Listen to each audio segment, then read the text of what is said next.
So I'm your chair tonight, and tonight we are launching a new network, the Epistemic Security Network. And the aim of this network is to provide a home for the collective efforts to protect democracy by cleaning up our information supply chains. Together, we hope this network, spanning civil society, politics and government, will mobilise evidence and design strategies to protect our democratic supply chains and our future, really.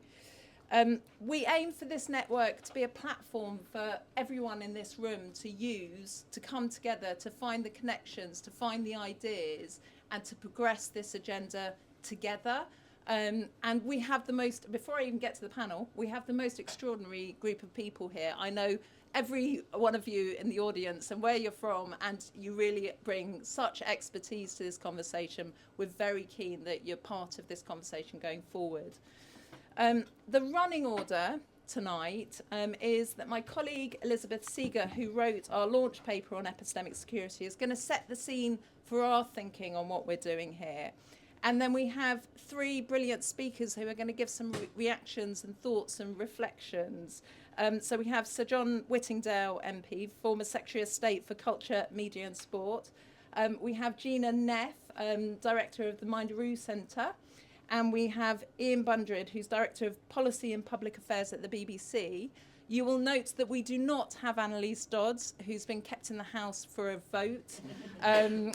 It's a problem we run up against. We have the advantage that we're a 15-minute sprint away, so there is a chance she'll join towards the end of the session if the votes have happened. But I've just been told there are 6. It's very hot out there. Kind of, I don't know whether we even want her in that state. So apologies for that, but we're really pleased with the people in this room who can contribute to this conversation today. The last thing we're going to do at the end is hand to my colleague Hannah Perry, who is going to be leading the Epistemic Security Network, who's going to talk about how it can work and how it will work and how you can get involved in it as well. But I just want to set the scene from a demos point of view, if you forgive me for like 2 minutes. We think we are now in a period of democratic emergency whereby democracy is failing to deliver for people. People are losing trust in it. And this is inhibiting government from making the bold policy that our age is demanding at the moment. This kind of doom loop is preventing us building our way out of some of the policy challenges that we face at the moment. And it's also leading to what we're seeing around the world in the rise of authoritarian and populist governments. So our purpose at Demos is to kind of interrupt that doom loop and find ways to upgrade democracy to match the democratic norms that we all share, I think, in this room and believe in, with the scale of the challenge of the moment we're in. There are lots of ways we do this, through different ways of improving representative democracy, through participatory and deliberative processes, devolving power to communities, changing public services. But today, and the thing that the Epistemic Security Network is about, is how do we improve the information to make democracy flourish in the way that we want it to. So I'm going to, just before I hand over to Elizabeth, I just want to say a huge thank you to a couple of people. So to Will Perrin and the Quadrature Foundation, who are supporting this work over the course of the next year, and it extends beyond the network into research programs as well, which will come together in this forum. So we're hugely grateful, and it's a really important moment that we're hitting on with this work.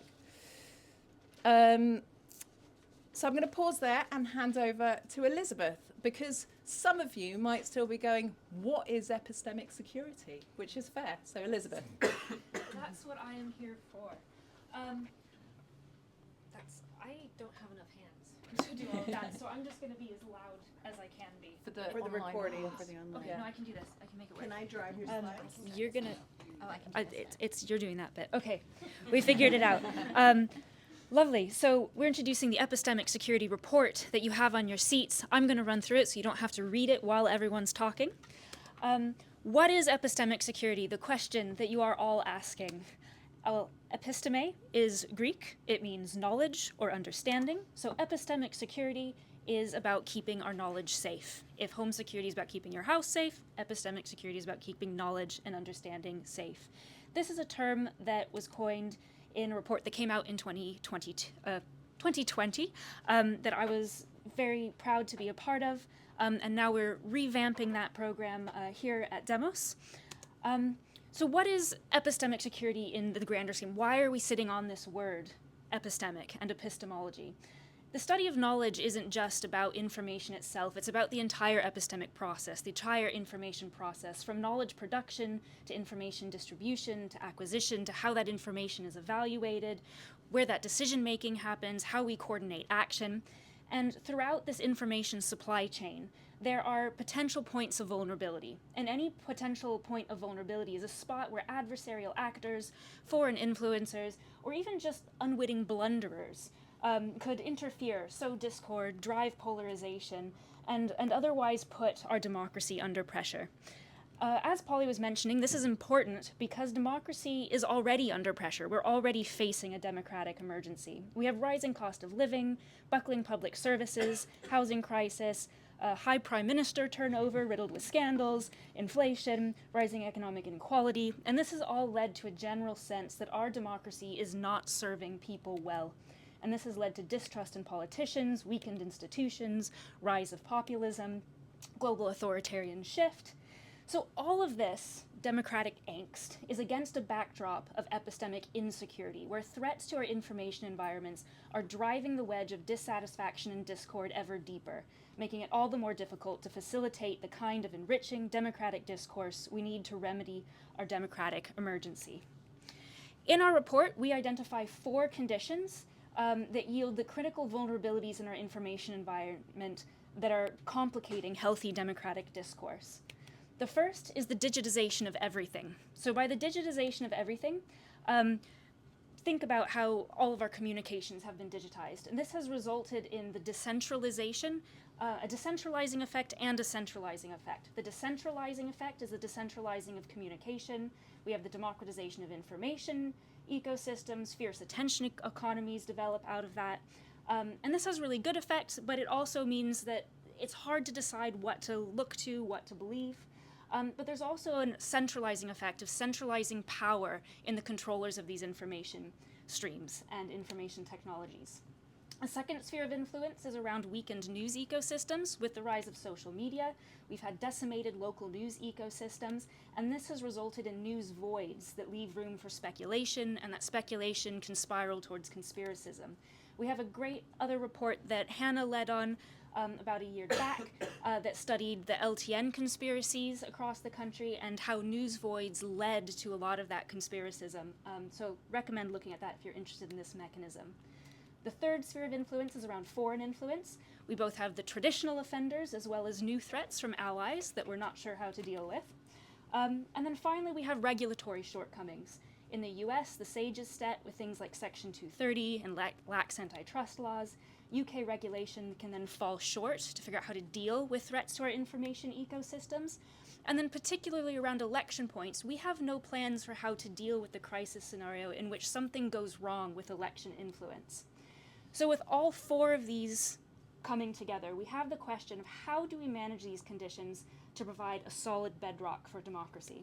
Or coming back to the title of our paper, Epistemic Security 2029, come 2029 in the next general elections, what state will our democracy and our information ecosystems be in? Our report has several recommendations, which I won't go through in full, but the general headings are recommendations to help ready the government, to help boost our domestic information supply chains, to democratize the relationship between state, citizens, and media, and to secure elections and defend our candidates. And with that, I will hand off back to Polly. That was the most fantastic whistle-stop tour. Thank you very, very much. So I'm just going to ask each of our panellists here to kind of reflect on what they've heard, and particularly connecting it to the current moment that we're in.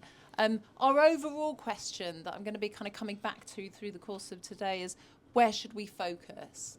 What do we do first? There's such a long shopping list of things that we're all working on that will make a difference. But in this moment of emergency, what should the focus be? But so John, starting with you, how are you reading the challenges to democracy at the moment, and what role do you think epistemic security can play in addressing that? It's a challenge which I've been thinking about in wearing different hats for over 10 years. So when I chaired the Culture, Media and Sports Select Committee, and it's good to see one of my successors in that role over there, Damien Collins, we produced a report over 10 years ago about the decline of local media. And that was driven by the digitisation, which Elizabeth referred to, and by people no longer expecting to pay for news, which led to the decline of local papers, either with their closure or even where they didn't close. You know, they no longer employ local reporters. They usually rely on a couple of journalists based a long way away. That has become a greater challenge as it's spread up the pyramid to national publications, and all professional news publishers are under huge economic pressure. And the government has been looking at ways to try and address that, because it is very important for democracy that professional news providers who actually do things like fact-checking, second sourcing, legaling, all of those parts of professional journalism which are absent if you go to the Wild West that is online. What has changed, or what has become a bigger challenge, is that in recent years you're seeing the growth of two things. Firstly, misinformation, which is spread on the internet, and if you look at the Ofcom analysis of where people get their news from, the traditional news publishers are falling rapidly, and it is now primarily places like TikTok and Google and Facebook, where anything can spread. And secondly, it is the growth of disinformation, what's now called foreign interference, manipulation of information, which is carried out by hostile actors, which are deliberately seeking to interfere with democracy. So if Annalise Dodds had got away from the House of Commons, she would be telling you about the recent visit that she and I paid together to Moldova, a country which has already suffered considerable interference in its last presidential election, and which is looking at an election in a few months' time, where again there is massive Russian attempts to disrupt. So what can we do about it? We have sought to try and bolster traditional news and professional journalism, perhaps most importantly through trying to right the balance between the tech platforms and the publishers, to ensure that actually the platforms pay for the news which they then disseminate through news aggregators and elsewhere. That was done through the Digital Markets Bill. It's still early days, but some of the platforms have been better at others. I mean, Google, I think, has actually been quite good at supporting traditional publishers, others much less so. But when confronted with misinformation and with foreign interference, actually it is public service media which is the strongest antidote to that, and commercial media, professional publications like, you know, the Times and Telegraph. So we've tried to support those. Ian, I'm delighted to see on the panel, because obviously one of the most important components of that is the BBC, and we will be debating the World Service again, I think in about a week's time. Is something which I've always strongly supported, because now I sit on the Foreign Affairs Committee, I see how much it is valued, and I see the challenge which is growing every year from Russia, from China, from others who are pumping out disinformation, and at a time when America is pulling back with the closure of Voice of America and other media outlets, it makes the BBC all the more important. And so that is one element, but it mustn't just be the BBC. When I was responsible for overseeing the BBC, we invented something called the Local Democracy Reporting Service. I'm delighted that that has grown. That's the way in which the BBC supports local journalism.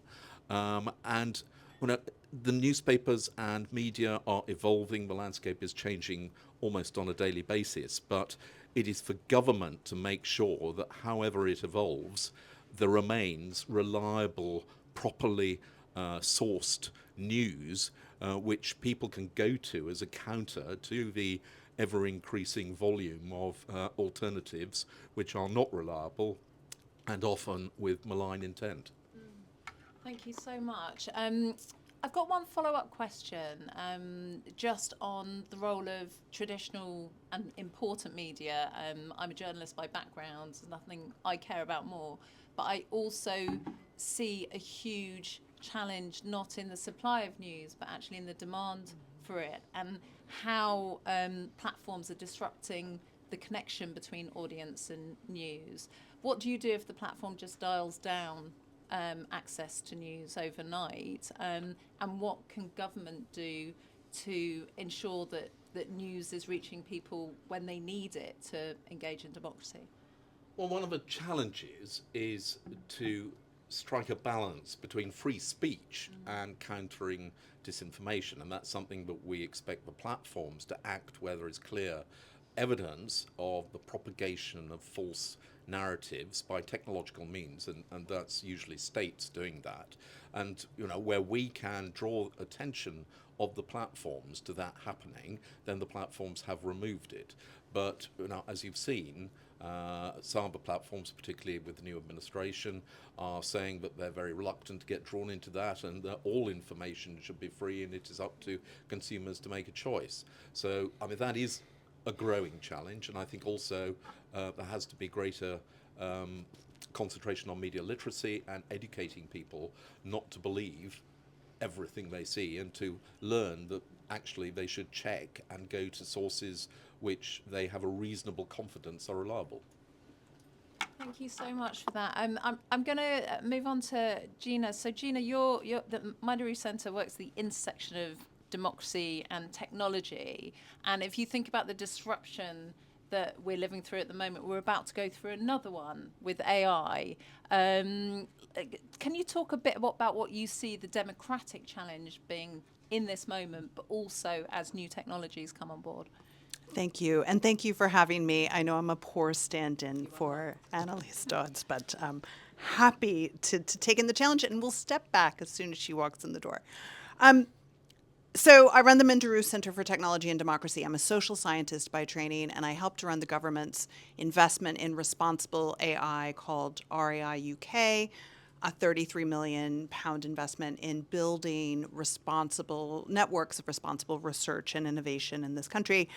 So this puts me at an interesting intersection. I spend a lot of time working with engineers and technologists while I run a policy research institute at one of our storied institutions. I also may have the kind of strange, parallel life where I grew up in the town that J.D. Vance writes about. Like, he didn't grow up there, but I did.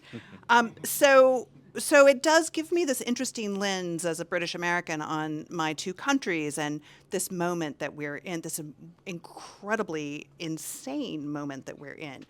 And I want to start with this ground shifting, right? In social science, in sociology, we take from Lord Anthony Giddens, we take the term ontological insecurity, right? So how we know, how we have a sense of ourselves is completely shifting. And he basically argues that so much of social life is built on avoiding that deep, deep sense of uncertainty at all costs. And we can all see this reflected in our lives, right? We don't tend to run into the voids. And yet we're being pushed at pace and scale with the rapid changes of AI. So one of the questions that I like to start such conversations with is the future automatic, right? Are we automatically accepting and choosing in some of the choices that are being foisted upon citizens, democracies, countries by these technologies? So this ground is shifting very quickly. One kind of thing I would want to add to this is the idea of what's been called effective politics or effective publics. That is very deeply emotionally charged information. Our social media systems are set up to amplify that. They're set up to capitalize on that. They're set up to profit and extract rents from that. So there's very powerful ways that the space in which our sense of selves, our sense of being, is being shaped through an economy that is not like anything any of us have experienced before. And I think we can't underplay that, right? We can't media literacy our way out of this problem. The second thing that I think we have to keep in mind is that we are operating in shockingly unequal, shockingly uncompetitive markets. We're talking about platforms that are operated by the largest companies by financial capitalization that humanity has ever seen. And they're concentrated primarily in one, maybe two countries, not this country, and they don't care about us as individuals, right? They're set up to do one thing, which is make more money, and they don't have a civic purpose, right? That's not anything against any of the people involved. That's simply the nature of what these things are. They're translating enormous early financial capitalization gains into deeply uncompetitive positions in a new and emerging market. And that's what I think we have to be very careful with here in this country. Companies that already are winners are trying to translate that winning into a brand new market, i.e. the market for agentic AI or whatever that is. The third, and so the ground is shifting. We've got deep concerns around power and money that are challenging politics. And then we also in this context have the politicization of democracy. And this is where I can kind of lean into my American brethren and sisters. The terms on which democracy and democratic institutions function are being politicized. And I use every opportunity to remind audiences like this one that this fight isn't just on the other side of the Atlantic. It's coming here. It is here at the edges. Any of you who heard J.D. Vance's speech in Munich, I was there in the room. Any of you who heard that speech heard him tap deeply into far-right conversations here in the UK. These are not conversations that are going to be, we're not going to be insulated from some of these problems. So we're having a deep politicization of things that shouldn't be politicized. Free and fair elections, a functioning news media. So what do we do about this? Well, I think there's some stories that we can tell that help us get onto the right side of this. And that's why I am so grateful that Demos is doing the leadership in this space to bring us together to have these conversations. I think first we have to remember that elections are sacrosanct. And what we believe in democracies is that people have the right to these choices and votes. The Gen AI year of elections, there's a conversation that has happened that, well, we sort of dodged a disaster in that one. And yet, there were major Gen AI elections, major Gen AI incidences in most of the democracies that had elections in 2024. So we didn't quite dodge it. We just don't see, and of course, Moldova, Romania, we see these places where a similar playbook is being pulled out. We see challenges and problems around elections and the notions of people understanding what is real and what is not real.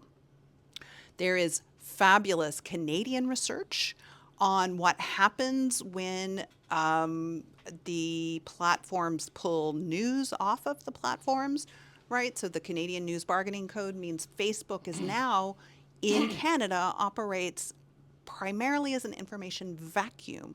And that allows, as we've seen in multiple locations, for misinformation to flourish.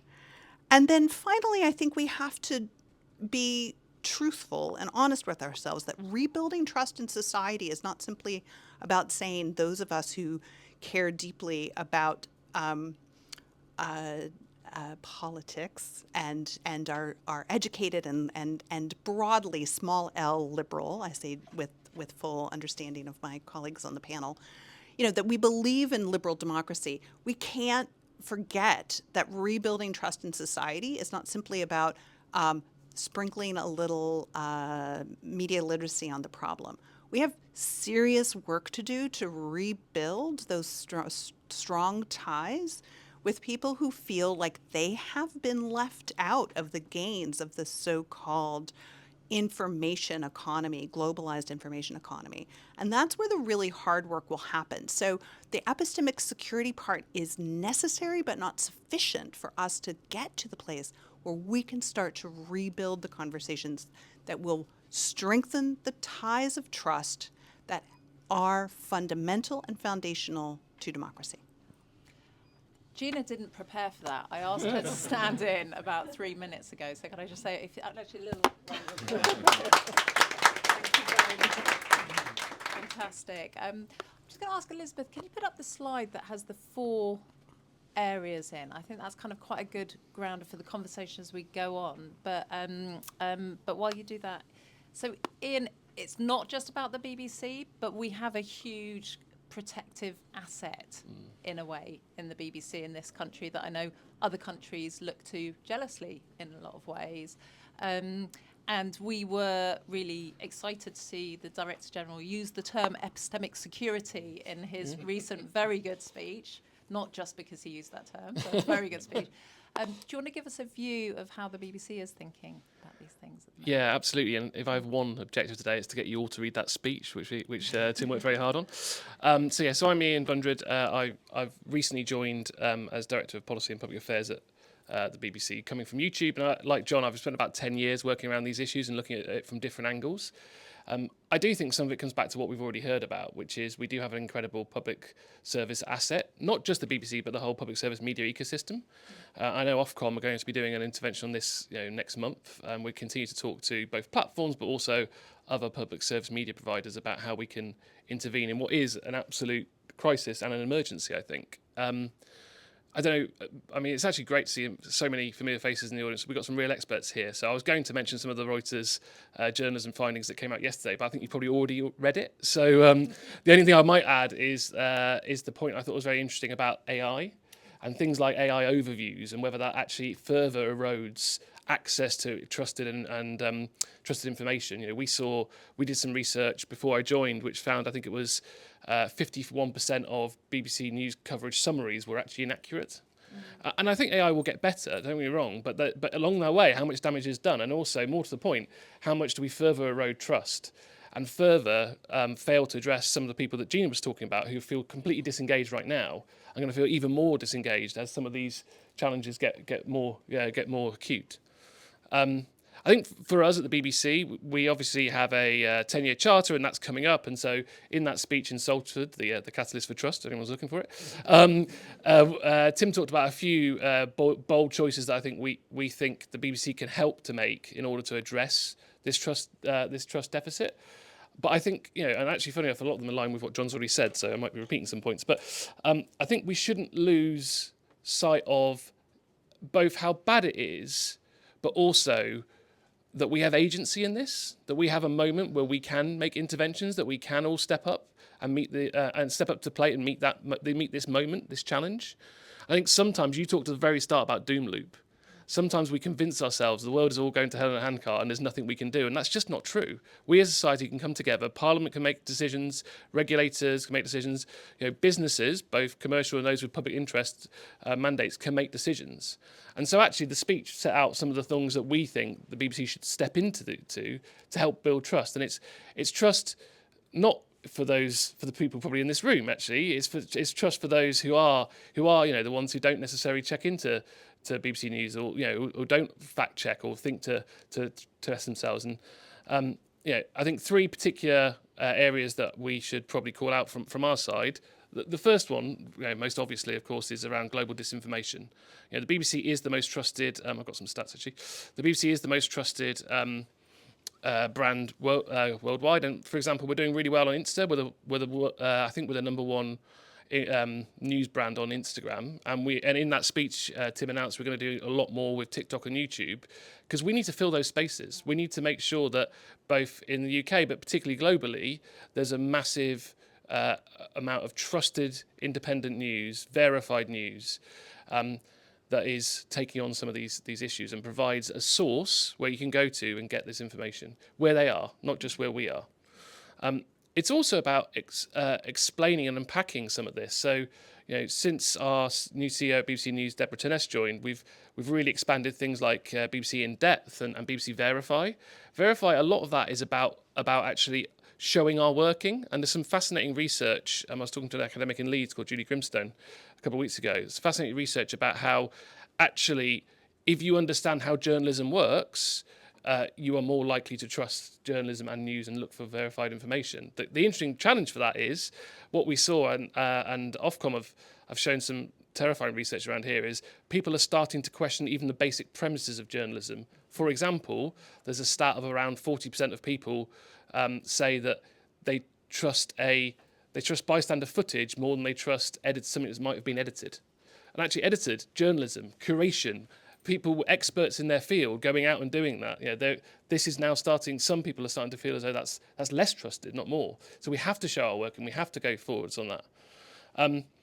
But I think if we stop at the global level, we miss a lot. And we talk about weakened news ecosystems, and John talked a lot about the importance of on-the-ground news. I mean, it has been hollowed out. We know that the business models are not working.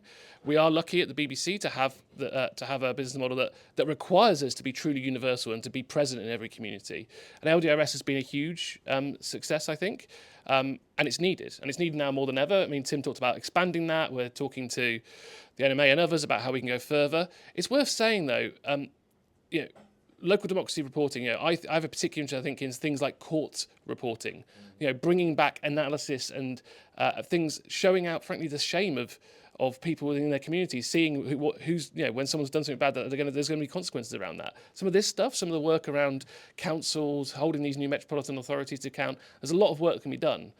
But we also see there's actually massive appetite.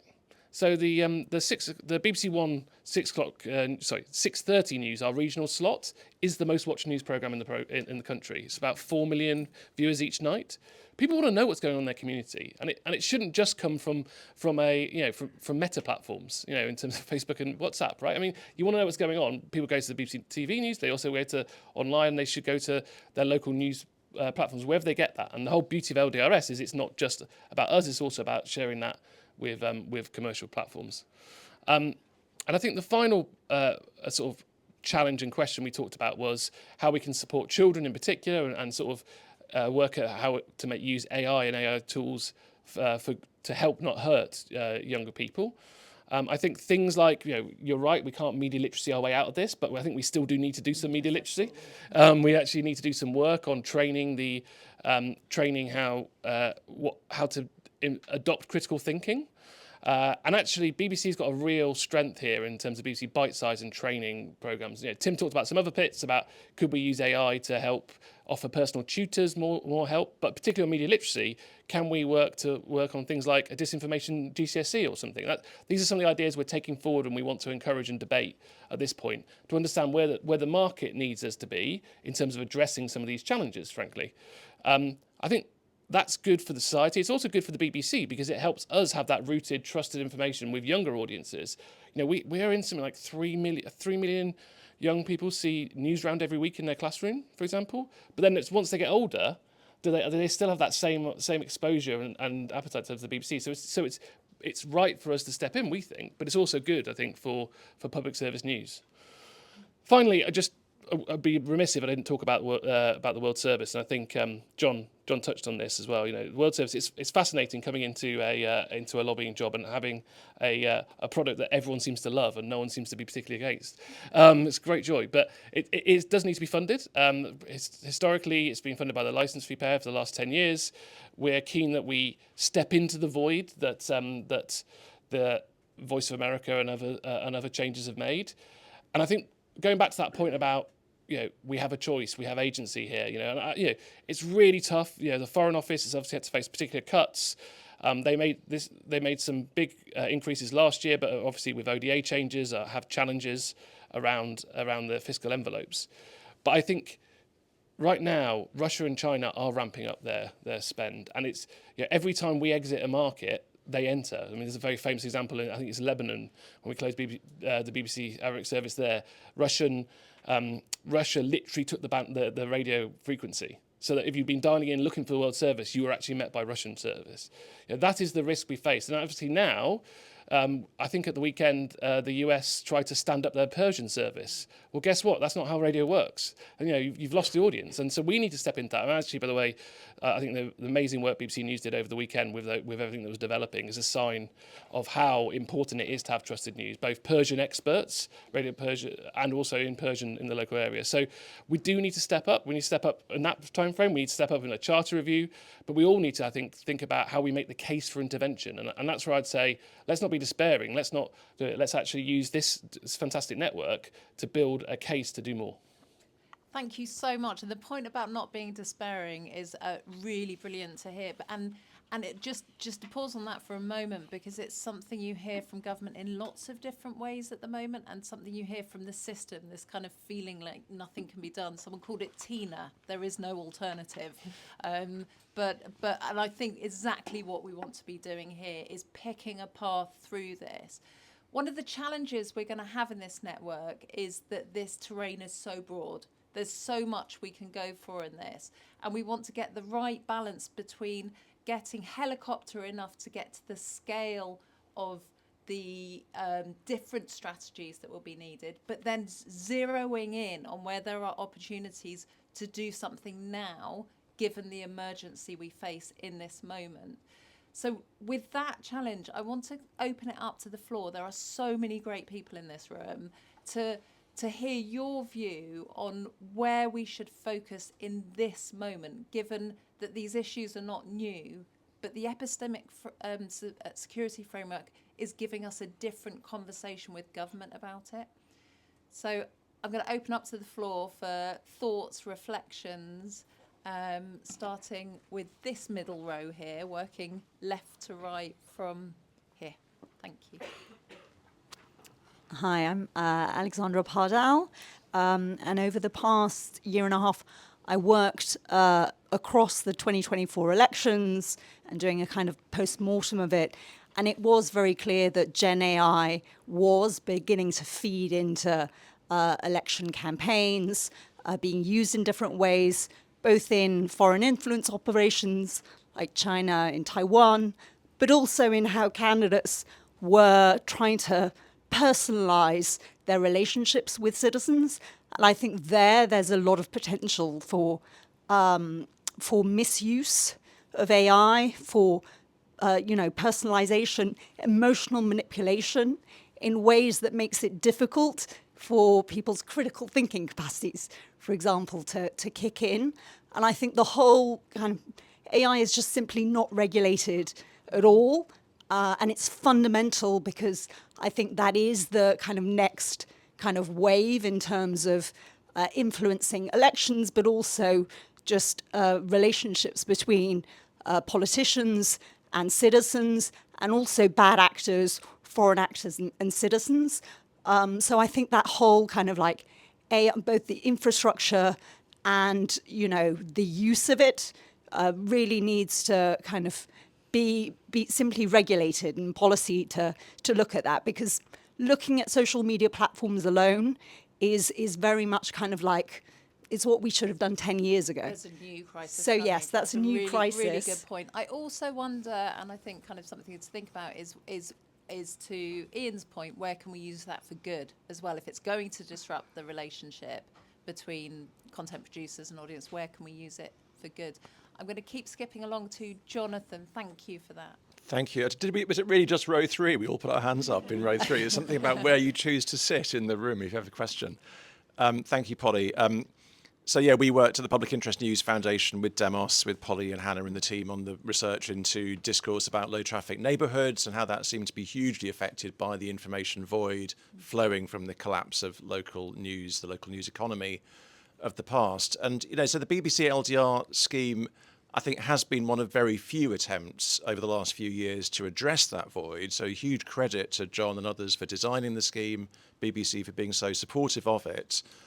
We can talk more about this, Ian, but I would really love to encourage you to really honour what Tim said about being bold and think about, let's take that kernel of a great idea, but let's be honest, I think paying for content that as it stands, most of the public does not engage with, coverage of local councils and planning meetings, we just have to be honest about that, and paying in a way where the majority of that public, that licence fee money flows to 3 companies, which over the life of the scheme have, I'm afraid, taken as much money out of the local news ecosystem by closing titles and making journalists redundant as we, the licence fee, have put in to their bottom line, isn't a very good look. So I just wonder if there's something, I mean, Samir, next to me, Padania, and others have done work over the years of actually going into local communities and asking people, what do they want from local news? What are they interested in? What are the stories that they don't think are being told? And actually then developing news that meets those needs might be a better place to start, because you might immediately get to the point that Julie Firmstone's research shows that when you actually work with people, they're not just understanding how news is produced, they're to some extent involved in that. You've already shot up the trust escalator, and then if you build on that, well, actually now we're creating local news outlets that people support, they might even buy into. Wow, and then we're starting to attract the sustainability problem. So I think the BBC is in a fantastic position to actually get at the heart of the issue, but I do think BOLD, bold, is the key word. Thank you, and here. Thanks so much, all. Azora from Full Fact, the UK's fact-checking organisation. So music to my ears to hear you all talking about fact-checking. As I'm sure you know, we're also in a bit of a crisis moment as fact-checkers, so great to hear that as one of the solutions. I'm really keen to talk about the word misinformation. I'm sure I'm not the only one who's been in meetings where that word isn't being used. It's being completely politicised, and actually people are afraid to say when something's misinformation because you're worried about, being attacked for suppressing free speech. So I wonder how we're going to solve this problem if we can't call out the problem. And all of the panellists use this word, and yet others are afraid to. So I suppose that's my challenge here, is how are we going to solve this problem if we can't say what the problem is? Fascinating. Just on that point alone, one of the genesis for this project was a meeting that Gina and I were at in Chatham House last summer, where we were thinking about Gen AI in the election, and we were campaigning to try and get a cross-party pact on the use of Gen AI in the election. And at that moment, we decided in that room that we needed to go beyond misinformation, and that the conversation needed to be about misinformation, and facts are sacred and important in the mix. But it's not just how do you stop the bad stuff, it's how do you get the good stuff out, and how do you enrich the environment. So I just wanted to kind of come back on that particular point. Got a hand on the left there and the right there. And I know this, by its nature of this being a launch event with quite a broad set of objectives, this conversation is going to jump around quite a bit. Feel free to. The network is going to narrow in on specific targets as it moves forward. Hi, I'm Rosina Breen. I'm the Editor-in-Chief and CEO at the Bureau of Investigative Journalism, the largest non-profit investigative newsroom in the UK. I have 3 questions, reflections. The first is whether you think government shot itself in the foot by not adopting any of the Ken Cross review recommendations. The second is around the BBC. Licence fee and savings tend to affect local first, and I say that as a previous head of North at the BBC and a senior leader at BBC News for most of my career. And I think whilst I applaud the work of the BBC, I think the current focus on international is worthy, but we are losing a perspective on what's happening in plain sight around England and the other nations. I also think there needs to be more pluralistic approach, so I would echo Jonathan's call for the BBC to be bolder in its partnership approach beyond the LDR, which is a really good system. But nevertheless, if you look at the communities we are not serving, you can check the iPlayer rates. Bradford, Blackpool, Sunderland, Scunthorpe, those aren't as high as they should be. And also I think there is a super serving of a already well educated audience. And the final question or observation is around legislation. We operate in a really vulnerable legislative environment with strategic lawsuits against public participation. I'm sure Susan might have something to say about that. We spent 2.5 years fighting a court case at the High Court. The case was settled. We kept our article up.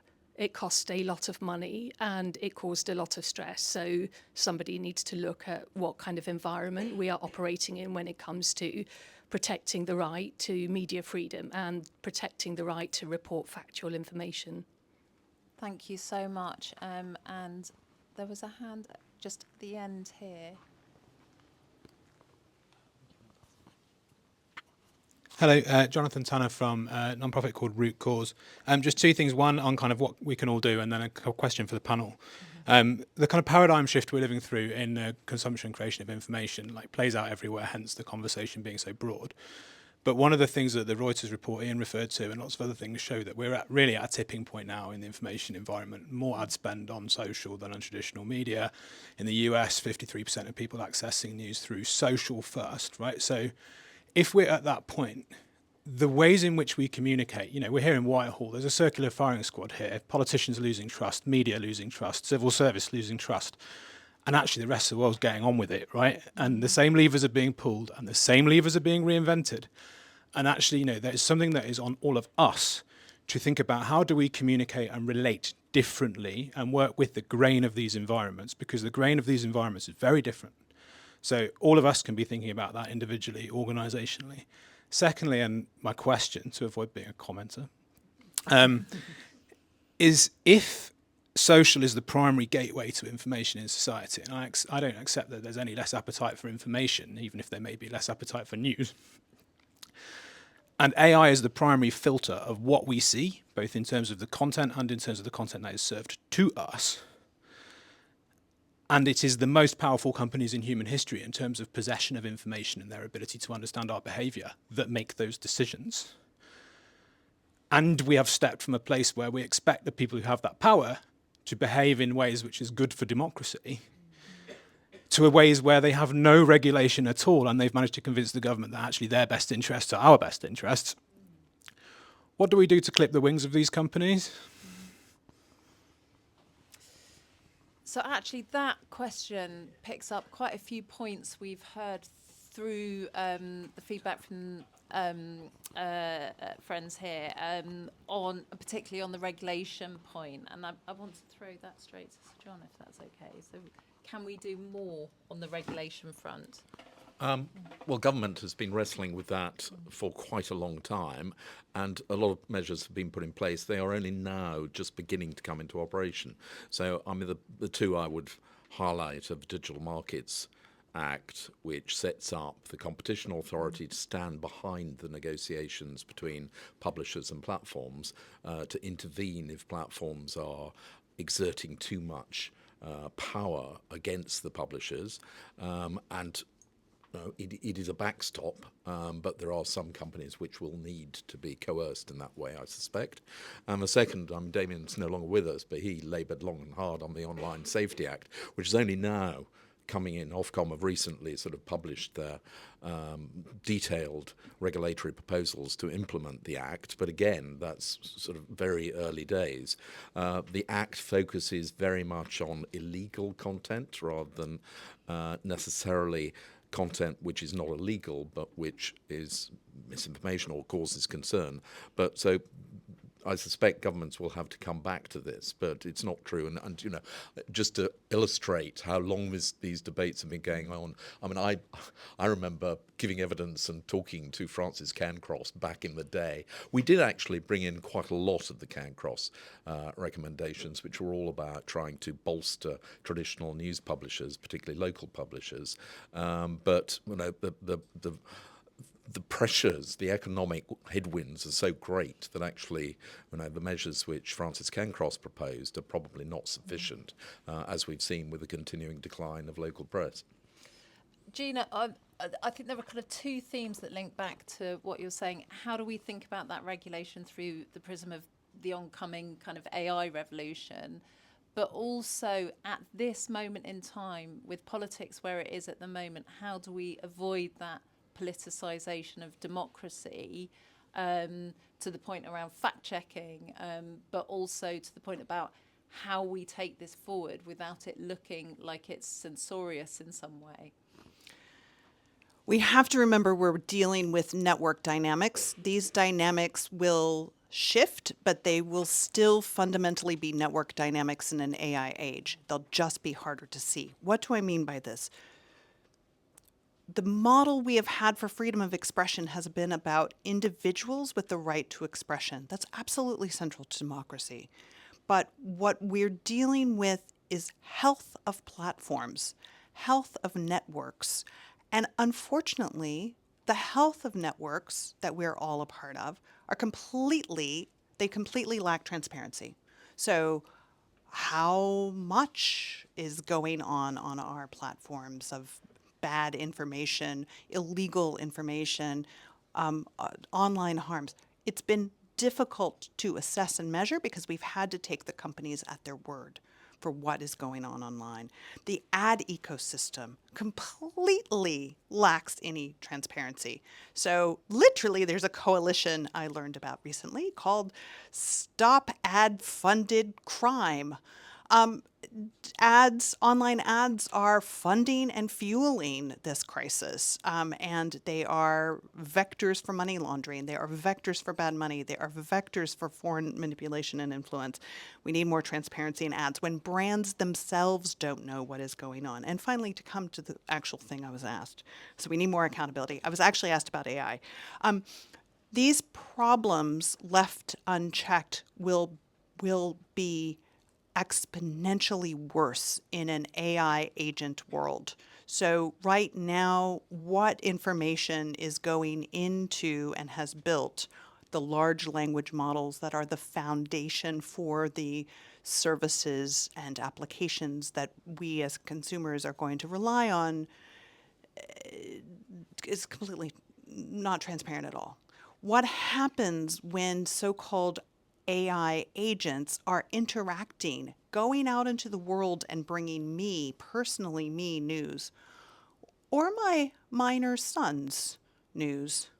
What happens when I cannot understand who's paying for that, what is advertising, what is not advertising, how ad markets are working in that system, how my so-called helpful agents are actually working on behalf of someone else. Right now, without any checks, that's the kind of system that's being built. So these problems that we have of the network approaches to our epistemic security are only going to get worse because we're not going to be able to see things together on social media. We're going to see them very much from our own individual experience of how we interact with the agents that are working on our behalf. Brilliant, thank you. Ian, I just wanted to come back. Like the BBC is a kind of actor in this in many, many different ways. But on that innovative front that Jonathan was talking about at a local level, what we saw in that LTN report was the fact that councils can't compete with local WhatsApp groups. WhatsApp groups are so powerful. Populists are really good at getting in those WhatsApp groups and joining the dots between them and creating a movement of people. Can the BBC do stuff at a very hyper-local level to start to innovate? I think the short answer is yes. And actually, the whole point of that speech was about starting this debate. What does bold look like? So, Jonathan, I think we have actually got time booked, but we should talk probably about what does bold look like, because I think I don't quite agree that people don't want to know about anything that's going on in the local things. Sorry, but they just don't engage with the content. Don't engage. Yeah, that's fair. I think we actually, interestingly, one of the things we've done recently is this. It was started as, I think it was your vote, your say, and now it's become your voice, your say, which is this kind of asking, readers, viewers of BBC News for their views, and it's actually been very much about driving conversations away from the bubble, thinking about in communities how things work, asking them the stories that they're interested in. It's funny enough. I mean, actually, I think some of the social media things you've been seeing from Robert Jenrick are sort of picking up on some of these issues as well, right? I mean, that tool theft thing. He did one about everyone was very interested in his one about the tube, fare dodgers. But he did one previously about gear getting nicked out of tools, back of vans, and actually I looked into that, and BBC local news have done a load of stories on that because people are really annoyed about it. Whether it's tradespeople who's but also if you go to a car boot sale and all these things come off the back of a lorry, it's not a new phenomenon, but it feels very strong right now. And actually giving voice to that is absolutely critical. And mechanisms by which we do that, mechanisms by which we're bolder, are really important. I mean, I wasn't around, obviously, at the points you're talking about in terms of changes we've made in the past, but I would say that one of the most painful changes that BBC made to local news provision was making us better able to be multimedia, asking journalists to not just be to be a radio journalist, but do radio broadcast and online, in order that we're more future fit for that stuff. I certainly don't think that we're in that space of like where cuts come, we go local first, but there is definitely a challenge around. It actually goes back to it's a very BBC concept around universality, but we do need to be watched, we do need to be engaged, and we do have to we have to build up relevance for our audiences in order that we aren't the people of Bradford or Burnley or the other places you mentioned don't feel like the BBC's not for them, don't feel like it's somewhere else. So that combination of how public service media works is central to our trust. But we're also thinking about how more we can help invest and grow trust in the communities.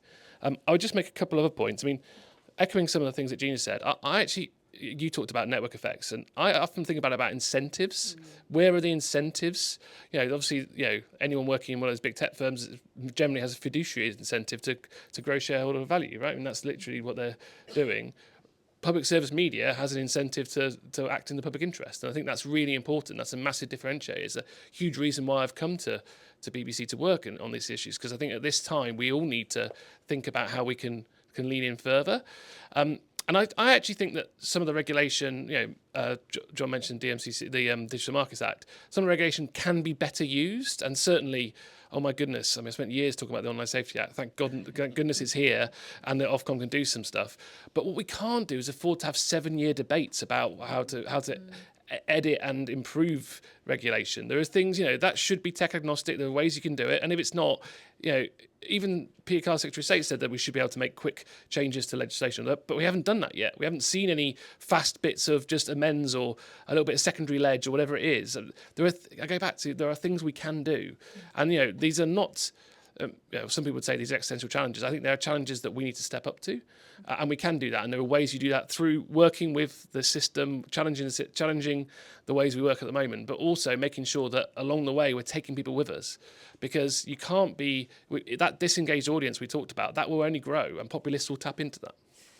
I'm gonna go like one stage deeper on the local news point, because I think that feels like a theme coming through really strongly in the room. And as I say, we've skipped around a lot. The network is going to really go deep on a lot of the areas we've talked about along the way. I wanted to quickly, if he doesn't mind, bring Tom Lillywhite in. So Tom is a recent, recently has been running social media accounts for government and for the Labour Party, and I know has really interesting thoughts about seeing it from that perspective, and that's another kind of way we can think about this, but particularly relating to local. Do you want to? I bet you're thinking away there. Do you mind if I pick on you? Thanks for putting me on the spot. Yeah, thanks, Tom. Thank you. I was hiding away nicely at the back there with that. So first of all, thanks so much, everyone. It's a really, really interesting conversation. There's lots to learn about it. I think there's a fundamental thing around channel shifts with local news and how social is developing that and how we can approach that. But it really comes down to a really simple thing about whether public service broadcasters or commercial companies can create things that people want to watch and want to consume. And it comes down to that when you're in a market on these feeds, and it basically who can create that thing, and that is the thing that these algorithms will lean towards, and whether you can make that obviously fact-based and interesting. So I've been doing a lot of thinking around that with lots of chats with Polly and others around how you can either create a market-based solution to that, or whether that needs to be public service broadcasting. So I don't have a question really. That's just lots of reflections from me. But it comes down to, can media companies create things that people want to watch in the new media landscape, and that's the fundamental thing for me. Thank you. And I think like the way, Tom, we've phrased it in our discussions before, is if we want to learn from the populist playbook on the media, if we want to understand why they are successful at creating this kind of movement at the moment, it's worth noticing that they're making money from social media. It's all tied into that. That's not saying that's a good thing, but it's something that's really important to understand about the media strategy there. But also, I think there's a sort of, it goes back to that kind of, people in this room might sort of feel one way of it. I think we shouldn't forget, like, what that is a business model of people want to get this content. I think I'm actually agreeing with Tom here. People want to watch that stuff. You know, people that I'm not going to get into for obvious reasons. I'm not start making judgments about who you guys might not like. But there is a market there. I think the market way of thinking about it is really important.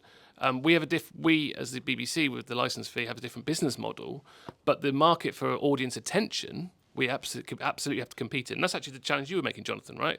How do you make those local news stories that people are interested in? And it doesn't have to be us by any means. Others can play in that game, and I think it's really important we do, because you want a plural news market, because you want competition. It makes us better, it makes our journalism stronger. It also means that audiences can tip around, and you know, a way an ecosystem works is it improves when more people are around it. So I definitely agree with this point. I learned so much from my American colleague, Tressie McMillan Cottom, who also writes for the New York Times as a sociologist, and has a couple of really key lessons here. First, populists are really good at telling stories. They're really good at telling stories. The stories they tell also have deep emotional energy. Often those of us who are in politics and news, we're a little brainy, we like facts. Facts don't necessarily win right now in this. We have to be better at telling stories, and we have to be better at authentic emotional connections, which is actually what organizations like the BBC can do. Like, it's part of your bread and butter. The other thing I would just tap into is to say, it's a little disingenuous to say the right have really great media organizations and nobody else does. I mean, they have found, the populists and the right have found these existing gaps in a media ecosystem, and they've developed content that really speaks to that politics of that effective politics, that emotionally charged politics. So rather than spending time thinking who are our alternative voices for podcasters and influencers, I think we have to think very seriously and deeply, like, how are our stories not being told, and how can we tell them better and in different formats and ways, rather than just reproducing what the populist side is doing. Can I jump back in? I just want to. You reminded me there, actually, just a bit of plug for actually how effective our storytelling is, and how, you know, great news reporting is massively needed, particularly during moments like we face right now in terms of world crises. You know, there is huge appetite to understand what's going on, and actually the BBC News products do brilliantly in those moments because we are trusted. And it's interesting, like 36% of 12 to 15-year-olds follow the news from the BBC. So even with younger audiences who you might sort of naturally think are on those platforms, they're still engaging. Funny enough, I was checking the other day for a meeting I had around Ofcom around. Yeah, I said we're now really leaning into TikTok or about to start leaning more into TikTok and YouTube on news, and yet we already have something like 28 million subscribers of YouTube on YouTube, because there's a global market there and people want to see the amazing work we do, and we're really, really trusted. So that's before we've really got going. So I think there is, and that's because great journalism is not about populism or about liberal democracy. It's actually just about great storytelling.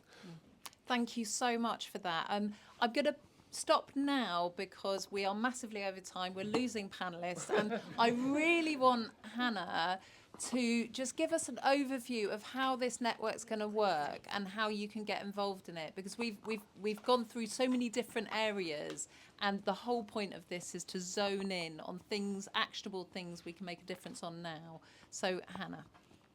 Lovely. So the Epistemic Security Network. I'm so pleased that epistemic security is continuing to get mentions and meaning throughout today. This network will be here to evidence, design and mobilise strategies to strengthen the UK's information supply chain. And we really do lean into each of those words. By evidence, we're looking for where the evidence gaps are, what research is missing, and that may mean which research are different parts of our network not seeing, so creating greater visibility for the researchers that are in the room and in our wider network. Designing policy, coming up with new ideas where new ideas are needed, but also shining a light on those that exist that haven't got enough attention yet, and mobilising behind those. And that's the energy that we really want to bring into this network, is bringing these different stakeholders and experts in this room and more broadly behind these particular policy ideas that really do need greater attention, particularly among politicians and for the various committees that we can be engaging with. So just moving on to how we hope this network will work. So very much building on the fantastic networks that we've seen already across the tech policy landscape. We've got the director of the Online Safety Act network in the room, and it's really these sorts of networks that we really want to learn from and build from. These networks that take a really broad church of people, don't necessarily take and own only one stand. We allow for conversation and we allow for diverse ideas to come forward, but then we really narrow down into specific areas. And we want our first network meeting, and we hope you can make it on the 16th of July at 2 p.m. It will be online, for you to come to tell us what you think our absolute priorities should be. Where do you want our subgroups to form, and where can we build those mini networks so that we can be mobilising around specific ideas? Moving on to another resource that will be coming out on Friday. So we're going to be starting a weekly newsletter. We've already heard about a few different sources this evening, great research, great policy ideas. We really want to aggregate these and share them more widely across the network. So a competitive morning on a Friday. We know that lots of great newsletters come out on a Friday morning, but we think this is a great time to be really reflecting on the week, sharing the great things that have come out. But as part of this, please do share things with us, events that you think we should be going to, campaigns that you're already mobilising around, and research that you've seen that you think needs a greater audience. So please do share that with us for this newsletter, and you'll see it first on Friday, should you register, which we hope you do. Next, our work as a unit, as a network, we'll be introducing some more faces to you on a slide in a moment, so you can come and meet us properly. But we really want to be in service to you as a network. Where are you seeing policy briefing gaps? Do you need a research synthesis? We want to be focusing in and drilling in on the focus areas that we choose, so that we can be providing briefings to parliamentarians, select committees, and filling those gaps and putting pressure in the right places. And we'll be sharing these via the newsletter, but also be working with you to build advocacy campaigns behind some particular chosen issues. And finally, we would love to do some public events, more events like this, but to a much broader audience. So where we're agreeing or bringing together some particular voices across our network, bringing in a wider group, bringing in some parliamentary engagement around that. We plan to do some conference events. We're currently in the mix for an event in July that we think will be around information crisis protocols, combining some research that we've recently done on the role of community notes in the Southport riots, as well as some recommendations that I know other members in the room have on this issue. We're also looking at an event focused on democratic education, in particular media literacy, in September, thinking particularly about the curriculum review and the location of media literacy, which is now in the digital inclusion plan. So really looking for opportunities where we see those spaces for advocacy, but we hope those public events will provide some more energy for our network. And so those are the different things that we hope to do for you. We have some initial ideas for where we want to focus. As you can see, these are very broad buckets, and these really demonstrate the kind of breadth of opportunity that we see for tackling or strengthening information supply chains. I can see people craning their necks, so I'll just read them out for you and I'll explain what we mean by them. So the domestic information supply. What we mean by this is both thinking locally So we've talked a lot tonight about the decimation of local news and the issues around local news sustainability. What are the innovation opportunities around funding and sustainability, and what that media looks like, and how we better meet the needs at a local level. So is this an area that we could be supporting through the network? We plan through the network to also be releasing research as well as some planned experiments at a local level, really thinking about and evaluating what we can be doing at a local level, and excited to tell you more about that in the months to come. And also, what is the role of public service broadcasters? We do really believe that there is a unique opportunity there with the asset that we have with the BBC, and we think that given the Charter Review and other opportunities this year, this is a ripe area for us to be looking at. Also looking at regulation, we want to be complementing existing work, particularly with the Online Safety Act network, but also looking at issues around political advertising, looking at programmatic advertising, thinking about where we can be closing gaps around foreign interference, particularly in elections. We know that there's an elections bill coming. So there are opportunities for regulation that we think we could be really mobilising around. Moving on to citizen empowerment and education, I've already talked about the opportunities that we see in the curriculum review, but we don't just see the education opportunity through a curriculum lens. There are also lots of different actors across the media literacy, citizenship space that we think we could be pulling on to tackle what is a very complex problem. Great to have the Media and Information Literacy Alliance in the room tonight. Also a focus on government crisis, elections readiness and resilience. I've already mentioned the event that we're hoping to do in July around this, but it's also been brilliant to already be getting and be focusing specifically about how the network could potentially be supporting the Defending Democracy Task Force, the cross-government task force that we know is really looking at elections resilience, but also potentially information crisis response. So we hope that this network could work in partnership with that task force and be really supporting the different ideas that we could be putting together in union with civil society. Public tech infrastructure. So we've talked a lot about the challenges with big tech and the lack of accountability. What new spaces could we be creating, new civic public spaces through looking at different public interest infrastructure. And then finally thinking about the role of science and the challenges faced not just by science and scientific institutions, but other cultural knowledge systems. So it's been great to see. We've got various people in the room who I believe are from the British Library, people representing librarians. There are lots of other knowledge institutions in the room who are also thinking about this problem very much from a systems perspective. We really want to engage with that discussion and be bringing that into part of this challenge that we're facing, to be tackling together, looking for those shared lessons and advocating together. So these are potential focus areas. As you see, there are many. So if you would like to focus in particular ones, or you think that there's one that's glaring that I haven't mentioned already, please do bring that to the network meeting on, I've forgotten the date already, 16th of July at 2 p.m, and we'll have that discussion there. And we really do want to hear from you as to what is most useful. We don't want to be duplicating existing excellent efforts. We want to be amplifying and multiplying and filling gaps. So just moving to a final please get involved. I've mentioned the network. Please register. We have a QR code. This will be left at the end. Register for our network. You will receive the newsletter as a result, and you'll be hearing about our events and network meetings through that. Tell us what you want the network to focus on, and please share your news, latest research and campaigns with us, and we'll do our best to amplify that across the network so we can be working together on it. A final slide just showing you our faces. You've seen Elizabeth, you've seen myself. We also have Jamie, who's been doing an amazing job on mic, and Sophia, and Anna supporting at the back, whose face isn't yet on the slide. Sorry about that. But we have new members of the team that have recently joined, as well as those of us that have been working on this for a few years now. But we're really excited to be working with you on this. And we hope that you will come and talk to us, email us and share your ideas. But ultimately, the message is register for the network and be a part of this mission. Thank you. Thank you so much. Just a last point, what really surprised me when we published the Epistemic Security paper was actually how much engagement it got across government.